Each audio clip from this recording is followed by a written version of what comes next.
aussi, je vous demande de leur faire un tonnerre d'applaudissements. Nous avons avec nous sur la scène deux jeunes, mais ils ne savent pas quoi dire. C'est quand même un problème. Qu'est-ce qu'elle est cachée? Qu'est-ce que tu veux dire? Pourquoi vous êtes là?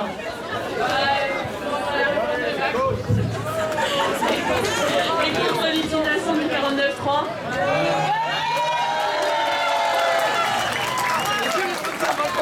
On est en train de décapiter le président. Merci. Merci à tous vraiment d'être présents aujourd'hui pour ce nouveau format de l'intersyndicale et des manifestations sur Lannion. Comme vous pouvez voir, on est aujourd'hui à l'aéroport pour prendre notre envol contre cette réforme. Il est évident que c'est un nouveau format pour pas mal de choses. Nous ne sommes pas sur les quais de Lannion, c'était une demande de beaucoup de personnes de plus faire ou de moins faire le tour des ponts. Nous allons donc aller aujourd'hui dans la zone pour aller au contact des salariés qui sont eux aussi impactés par ce qui se passe avec cette réforme. On va demander à l'intersyndicale de bien vouloir rejoindre ici le podium pour commencer à faire une prise de parole à 4 voix, entre guillemets, et ensuite nous partirons pour un défilé par derrière vous qui remonte le long de la rue à droite en direction du Leclerc. On prend à gauche en direction d'Alcatel, arrivé au rond-point espace Corinne. Nous n'avons pas eu le droit de rentrer dans l'espace Corinne. Nous n'avons eu aucun contact avec le président de Lannion Trégor Communauté. Nous allons donc respecter ce que nous avons signé avec la sous-préfecture. Nous prendrons à droite en direction, pour une fois on ira à droite. Nous irons à droite en direction de l'IUT et du rond-point de l'IUT pour ensuite redescendre l'avenue de la Résistance et rejoindre ici après l'aéroport. Voilà, c'est important de bien dire, aucun contact avec Lannion Trégor Communauté. Merci à eux.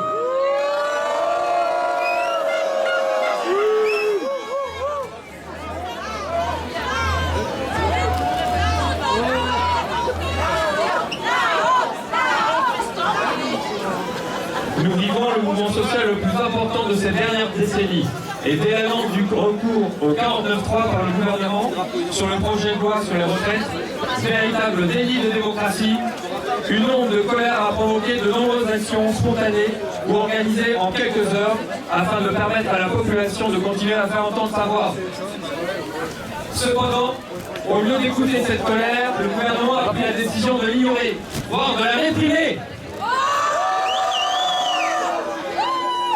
Face à la surdité et l'entêtement du gouvernement, l'intersyndicale a de nouveau demandé aux Français de se mobiliser ce jeudi 23 mars dans tout le pays pour dire que cette réforme doit être abandonnée. Nous sommes encore nombreux ici à Lannion, sur le site de l'aéroport, pour mettre la pression sur le gouvernement et obtenir le retrait des 64 ans. C'est bien pour cela que nous sommes là, non? L'intersyndicale mobilisée depuis des mois contre le projet de réforme des retraites continue à appeler à son retrait. Toute cette semaine encore, des actions sont organisées par les syndicats au plus près des lieux de travail, avec des grèves fortes et massives, ainsi que dans les rues, avec des blocages de toutes formes.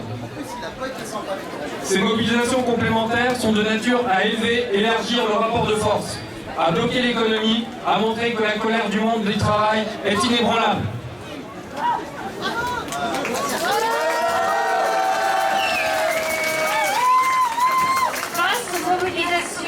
Regroupant militants, familles avec enfants, salariés, agents de la fonction publique, cadres, travailleuses et travailleurs indépendants, retraités, privés d'emploi, étudiantes et étudiants et citoyens, le gouvernement change sa méthode.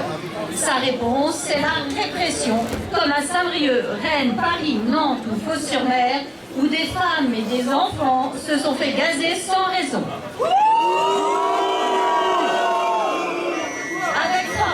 L'intersyndicale dénonce les réactions violentes des forces de l'ordre dans des manifestations et rassemblements pacifiques organisés ces derniers jours. Des pratiques de maintien de l'ordre violentes, des nasses en sommation, des centaines d'arrestations et des gardes à vue arbitraires ont eu lieu, touchant aveuglement toute population. L'intersyndicale dénonce aussi les tentatives et les actes de répression syndicale dans les entreprises et administrations pour fait de grève. Dans un état de droit comme le nôtre, l'expression de la colère, y compris de manière spontanée, et celle de manifester pour un meilleur avenir doivent être assurées. Elle exige que le gouvernement, le ministre de l'Intérieur et les préfets arrêtent de s'en prendre aux manifestants et aux grévistes par la violence et la réquisition.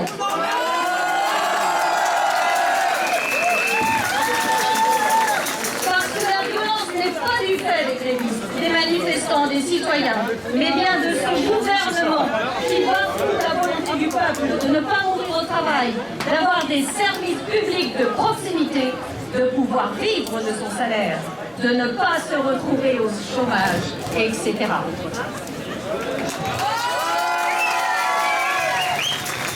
Alors, bonjour à et tous.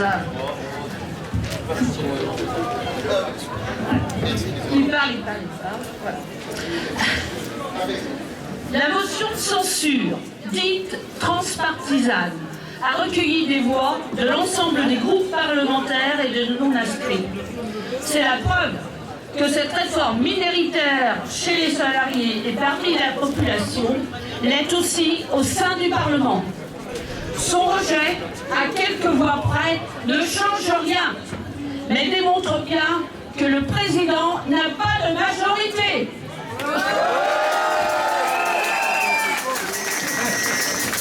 Le président dit « écoutez la colère » des Français tout en affirmant que la foule n'a pas de légitimité face aux élus de la République.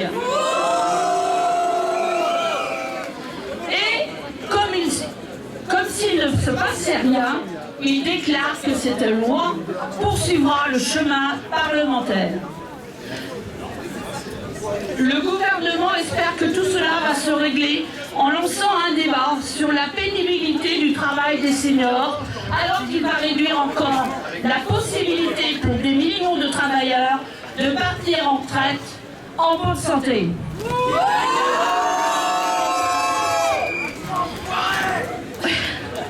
Il n'a eu de cesse de minimiser la crise sociale et politique actuelle dans le pays en la réduisant à une incompréhension.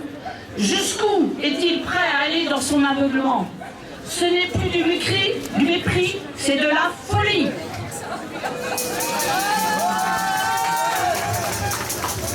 Alors que la crise sociale et politique s'installe, à quoi joue le chef de l'État? Que cherche-t-il? Des débordements issus de la colère? Son intervention aura produit l'effet inverse de ce qu'il recherchait. Il redonne encore plus d'énergie à toute la population et même à celles et ceux qui jusqu'ici n'étaient pas sortis dans la rue et vont le faire.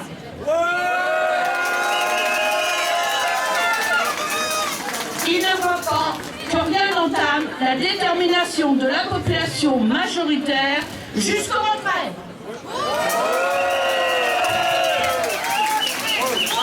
L'intersyndicale dénonce les propos qui ont été avancés par Emmanuel Macron.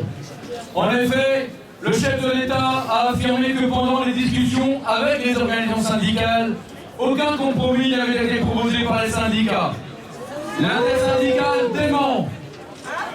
Les syndicats avaient mis sur la table des propositions. Attachées à un meilleur partage des richesses, les organisations syndicales n'ont eu de cesse pendant la concertation avec le gouvernement de proposer d'autres solutions de financement. Jamais le gouvernement, arc-bouté sur son projet, ne les a étudiés sérieusement. Rien n'entame la détermination des travailleurs privés d'emploi, jeunes et retraités, à rejeter toujours aussi fortement la réforme des retraites que tout le monde, sans exception, juge injustifiée, injuste et brutale. Depuis le recours au 49.3, la révolte n'a fait que grandir. Les grèves reconductibles se maintiennent dans de nombreux secteurs. Elles s'ancrent dans plusieurs d'entre eux. Elles commencent à peser sur l'activité économique. Actuellement, sur le secteur, nous avons des grèves et des blocages qui impactent Lannion-Trégor communauté, Guingamp, Papol, Armor, agglomération, Saint-Brieuc Agglomération, dans les services des bennes ordures ménagères, les chauffeurs de bus, l'eau et l'assainissement, mais aussi le carré magique, les étudiants de l'IUT, le SMITRET de Valoris et des débrayages encore dans plusieurs entreprises du bassin.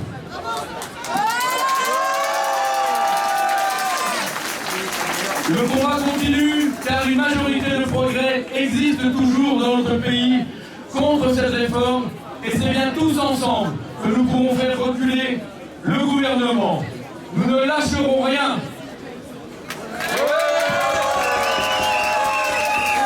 Il est important de préciser que pour tous les salariés en grève, des caisses de grève sont en place et toute personne qui désire apporter son soutien aux grévistes peut se rapprocher du stand blanc que vous avez sur votre droite derrière vous et y souscrire. Ce sera avec plaisir que les salariés vous accueilleront. Samedi prochain devant la Poste, 25 mars à 11h, une manifestation contre le fascisme est également organisée. Il faut y être nombreux et nombreux. Merci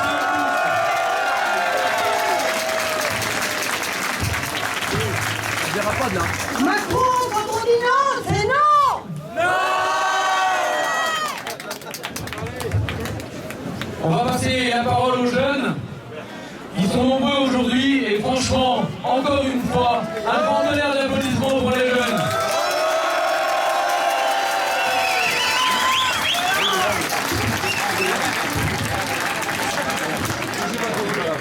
T'inquiète pas, ça va le faire. Chers camarades, nous sommes réunis aujourd'hui pour exprimer notre profond désaccord avec la réforme des retraites proposée par notre gouvernement. En tant que jeunes, citoyennes et citoyens de ce pays, nous sommes particulièrement concernés par les conséquences de cette réforme sur notre avenir. Nous croyons que cette réforme est injuste et injustifiable. Elle pénalise les travailleurs les plus pauvres et les plus précaires en augmentant l'âge du départ à la retraite et en diminuant les pensions.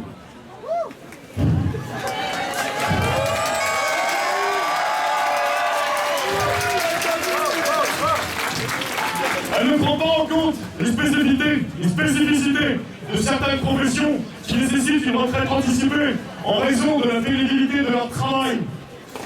Cette réforme est économiquement injustifiable. Elle vise à réduire le déficit budgétaire en réduisant les dépenses publiques, mais elle ne s'attaque pas aux véritables sources de la dette de notre pays.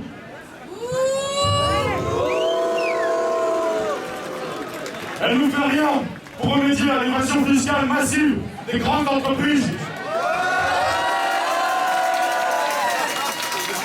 Enfin, cette réforme est un véritable désastre pour notre génération.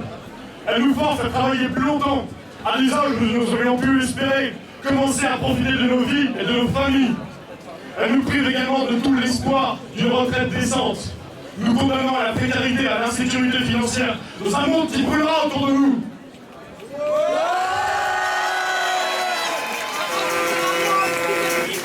En tant que mouvement étudiant, nous sommes déterminés à nous opposer à cette réforme et à défendre nos droits à une retraite digne. Face à la politique du gouvernement qui reste sourd malgré la révolte dans les rues, luttons et organisons-nous. Nous appelons à la mobilisation de tous les étudiants, de tous les travailleurs, de tous les citoyens conscients de l'importance de la justice sociale. Nous appelons à la grève générale, à la manifestation et à toutes les formes de résistance pour défendre nos droits et notre avenir. En conclusion, chers camarades étudiants, nous ne pouvons pas rester silencieux face à cette réforme. Nous devons nous battre pour nos droits et pour la dignité de notre génération. Nous devons nous unir, nous mobiliser pour un monde plus juste, plus équitable et plus respectueux des droits des travailleurs. Continuons la lutte!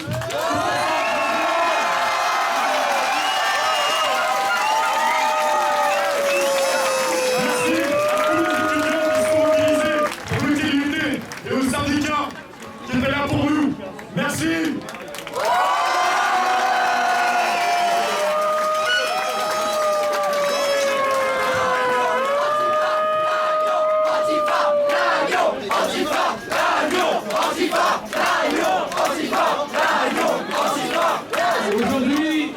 Aujourd'hui, nous sommes des milliers à Lannion. Il y a encore des centaines de personnes qui arrivent d'Orange sur les routes pour venir dire non à cette réforme. L'intersyndicale salle va se mettre en place pour commencer à partir. Mais je propose que les Rosy nous refassent.